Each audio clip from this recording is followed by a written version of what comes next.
5 Network. This is Sportsline.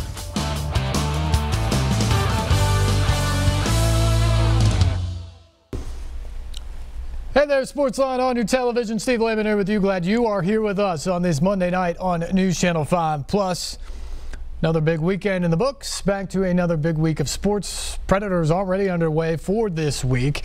At home against the Ottawa Senators. They lead it 2-1 after one period of play. Victor Arvidsson's goal, 19th of the season. The difference so far in that one. We can talk about the Predators. I am actually curious.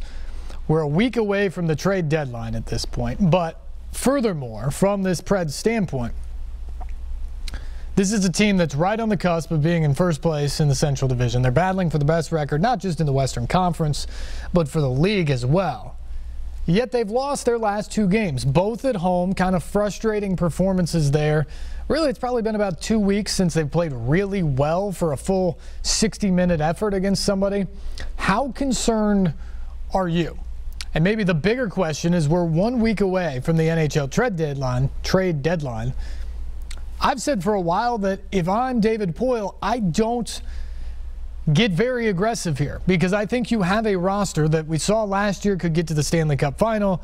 It's more talented and more dynamic this year. So far, the health is there. Your goaltenders are playing particularly well. You already made a big trade earlier in the season bringing Kyle Turris. He's been fantastic for you. Now you're about to get Mike Fisher back any day now. You love that. And you don't have to give up anything for him. Do you gamble and try to shake things up and make a big play here? I said for a long time I wouldn't. But the second part of that question now is, given what you've seen over the last week, or maybe a couple weeks, of very average hockey, 4 losses in the last 6 games, back-to-back losses in regulation on your home ice. Given what you're seeing with that, does it make you think a little bit more about making a move? Your thoughts on that? 737-7767, the number tonight. Also, college basketball really starting to ramp up here. Lots of thoughts on that. It is a wide open race in college basketball this year. We saw Villanova sort of get themselves back on track this weekend with a dominating performance at Xavier.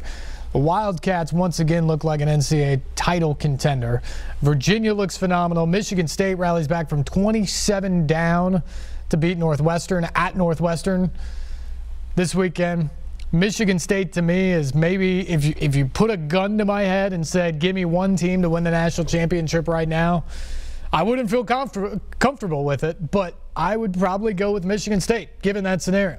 Purdue has struggled as of late, but man, they're a difficult matchup for a lot of people. Duke, I think, is coming around in the ACC. I've got questions about just about everybody in the SEC. I think there are a bunch of teams in the SEC that are going to be in the NCAA tournaments, and they're not going to be easy outs early on. So you might see several SEC teams get to the second weekend. I just don't know, once you get to the Sweet 16, how many teams in the SEC truly have a great chance to move on beyond that. Tennessee's certainly flustered a lot of people, but once again, they're not playing all that well as of late. Auburn looks like it's going to be the SEC champion, but you lose a key guy over the weekend to a devastating injury there. How the SEC fares in the NCAA tournament is going to be fascinating to me. So we can talk college basketball tonight as well. 737-7767, the number. And also the Titans. This coaching staff continues to come into clearer sight. It is officially done now with the hiring, or the retention, of Mike Sullivan and Luke Steckel last week, the hires of several other guys to fill out lesser roles on the staff. Mike Vrabel officially has his staff in place. So now they start to get down to work with John Robinson. They get ready for the NFL Combine next week, and you start to put together a roster with free agency and everything, moving towards the draft and actually trying to put a team on the field. What do you think about what this team is at right now? What do you want to see them address in free agency and the draft this offseason? 737 plus the number tonight. We can get you on board with that. A couple other big things at Daytona 500 yesterday, a fascinating race. Austin Dillon led all of one lap, but it was the most important one. It was the final one. He is your Daytona 500 champion in the 60th running of the race. He brings the iconic number 3 car back to victory lane 20 years to the day that Dale Earnhardt Sr. won at Daytona. Big moment there for him. Dillon was so excited about it, he actually got the Daytona 500 logo and the word champ tattooed on his posterior after the race as part of the celebration. Not sure how I feel about that, but hey, man, you win the title, you do you. And then the other big storyline, some people have argued it's a bigger storyline. I don't know about that because ultimately Austin Dillon won the race. But Darrell Bubba Wallace to be in the race. I mean, first off, just the fact to see him out there.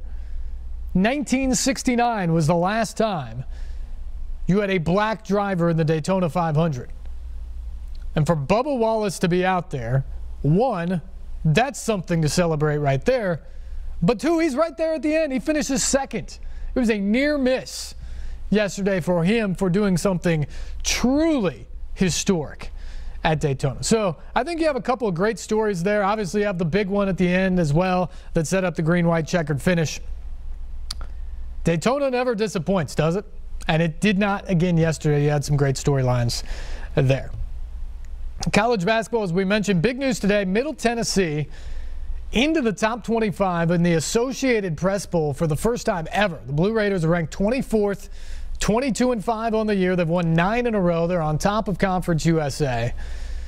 They're not going to breathe easy until they actually know they're in the NCAA tournament, because that is just life as a mid-major in Conference USA. They want to win the regular season, but they're also going to want to win the conference tournament. And they have an opportunity to really pad their resume over the next couple of weeks because they have Marshall, they have Western Kentucky, and UAB. 3 upper division teams in Conference USA. They get them all at home.